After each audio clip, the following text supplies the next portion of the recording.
नमस्कार, स्वागत है आपका एक बार फिर से आपके अपने YouTube channel my Himachal news में। तो फ्रेंड्स, आज है 14 दिसंबर 2021। बात करेंगे हिमाचल प्रदेश की आज की बड़ी खबरों पे, तो बने रहे वीडियो के अंत तक। तो चलिए शुरुआत करते हैं हिमाचल प्रदेश की आज की सबसे बड़ी खबर से।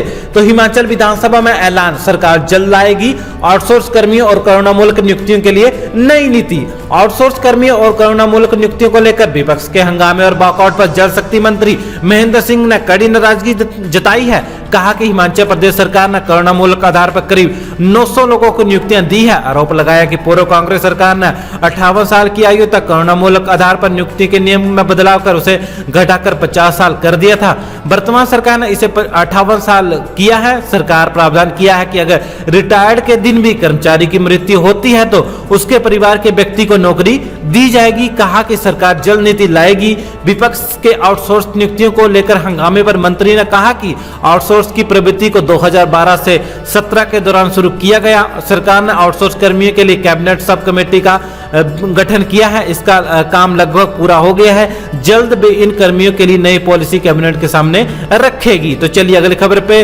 बात करते हैं। फिर बदली कैबिनेट बैठक की तिथि, अब 20 दिसंबर को होगी। जानते हैं क्या रही है वजह। हिमाचल प्रदेश मंत्रिमंडल की बैठक की तिथि एक बार फिर बदल गई है। ये बैठक 20 दिसंबर को सुबह 10:30 बजे राज्य सचिवालय में होगी। नए वेतनमान को देने और इसके एरियर का एजेंडा तय न होने के अलावा सीएम जयराम ठाकुर की अन्य कार्यक्रमों में व्यस्तता के कारण ये बैठक आगे टल गई है। पहले 11, फिर 16, उसके बाद 18 और अब ये बैठक 20 दिसंबर को निर्धारित की गई है। इस तरह से ये तिथि चौथी बार निर्धारित की गई है। कर्मचारियों की जैसी बैठक के बाद राज्य मंत्रिमंडल की यह बैठक बहुत महत्वपूर्ण रहने वाली है।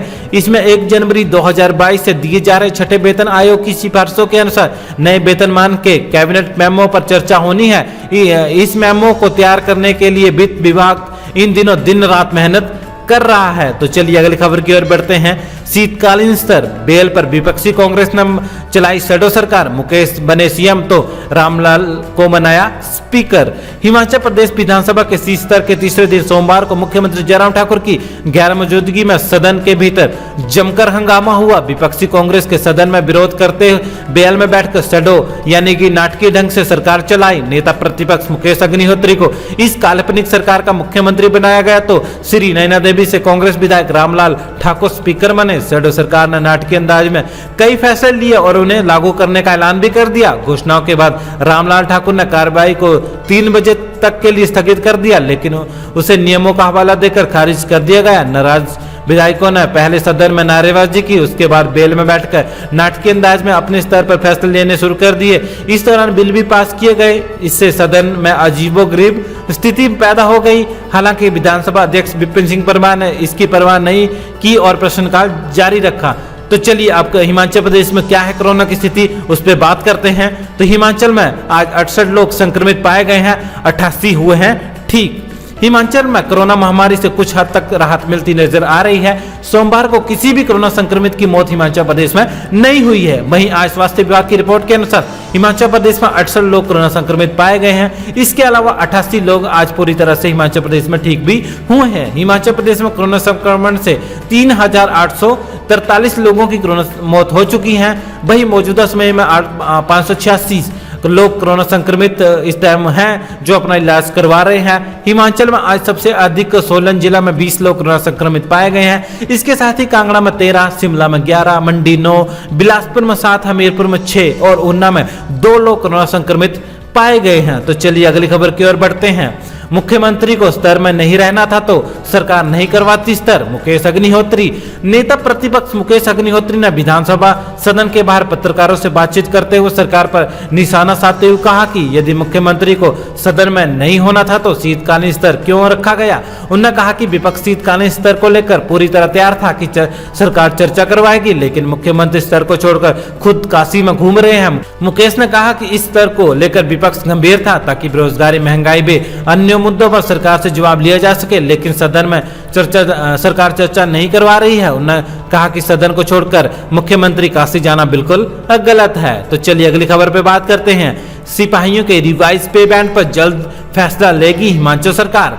हिमाचल सरकार ने सोमवार को विधानसभा में प्रश्नकाल के दौरान आश्वासन दिया कि वे जल्द सिपाहियों की वेतन विसंगति दूर करने का फैसला लेगी। मुख्यमंत्री जयराम ठाकुर की अनुपस्थिति में गृह विभाग से जुड़े विधायक राकेश सिंघा के सवाल पर शहरी विकास मंत्री सुरेश भारद्वाज ने कहा कि 2015 के दौरान तत्कालीन सरकार ने अधिसूचना जारी की थी, जिसकी वजह से सिपाहियों को मिलने वाले वेतनमान को लेकर भ्रम की स्थिति पैदा हो गई है। इसे दूर करने को सरकार जल्द ठोस फैसला लेगी। विपक्ष के हंगामे पर मंत्री ने कहा कि पुलिस एक अनुशासित बल है, इस विषय पर राजनीति नहीं होनी चाहिए। देश में सिर्फ 8 राज्यों के पुलिस बल ऐसे हैं जिन्हें राष्ट्रपति पुलिस कलर से नवाजा गया है। इसे पाने वाली हिमाचल पुलिस भी है। होमगार्ड को लेकर स्पष्ट किया गया कि उनकी नियमित नियुक्ति नहीं होती है।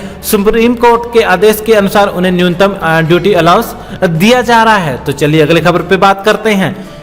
हिमाचल कई जिलों में होगी बारिश और बर्फबारी। इन 2 दिनों के लिए हिमाचल में अलर्ट जारी। हिमाचल प्रदेश में ठंड शुरू होने के साथ ही मौसम का कहर शुरू हो गया है।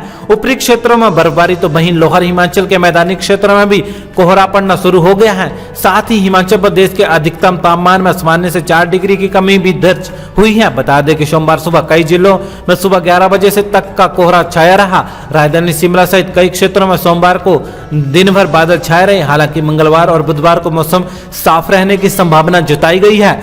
सोमवार को हिमाचल प्रदेश 46 सड़कों पर वाहनों की आवाजाही बिल्कुल ठप रही। मौसम विभाग ने 16 और 17 दिसंबर को कई स्थानों में बर्फबारी और बारिश होने का पूर्वानुमान जताया है। इस बीच मौसम बिगड़ने के कारण लाहौल स्पीति जिले के लोगों को बर्फबारी के चलते दुश्वारियों का सामना करना पड़ सकता है।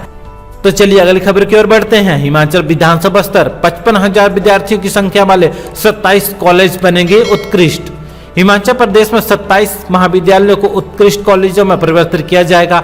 विधायक अरुण कुमार के सवाल के लिखित जवाब में शिक्षा मंत्री गोविंद सिंह ठाकुर ने बताया कि भोरंज, धर्मपुर, झंडुता, हरिपुर, बंजार, पालमपुर, बंगाणा, सिराज स्थित लंबाथाच, कोटला, बेहड, कोटशेरा, शिमला, जोगिंदरनगर, नूरपुर, बिलासपुर, कुल्लू, ऊना, नालागढ़, नादौन, पांवटा साहिब, हमीरपुर, चंबा, थुरल, सरकाघाट, ठियोग, अर्की, नगरोटा, बगमा और डलियारा कॉलेज को उत्कृष्ट बनाया जाएगा। इनमें विद्यार्थियों की संख्या 55,869 है। इनमें शैक्षणिक उन्नयन, खेल और सांस्कृतिक गतिविधियों को सुदृढ़ीकरण, भवन और बुनियादी ढांचे का डिजिटलीकरण, अनुसंधान केंद्र, प्लेसमेंट और कैरियर मार्गदर्शन प्रकोष्ठ पर खर्च करने के लिए प्रति महाविद्यालय को 1-1 करोड़ रुपए की वित्तीय सहायता दी जाएगी। तो फ्रेंड्स, वीडियो को लाइक कर दीजिएगा, चैनल को सब्सक्राइब कर दीजिएगा ताकि हिमाचल प्रदेश की ऐसी ही लेटेस्ट खबरें सबसे पहले आपको मिलती रहें। तो इसी के साथ जय हिंद, जय हिमाचल।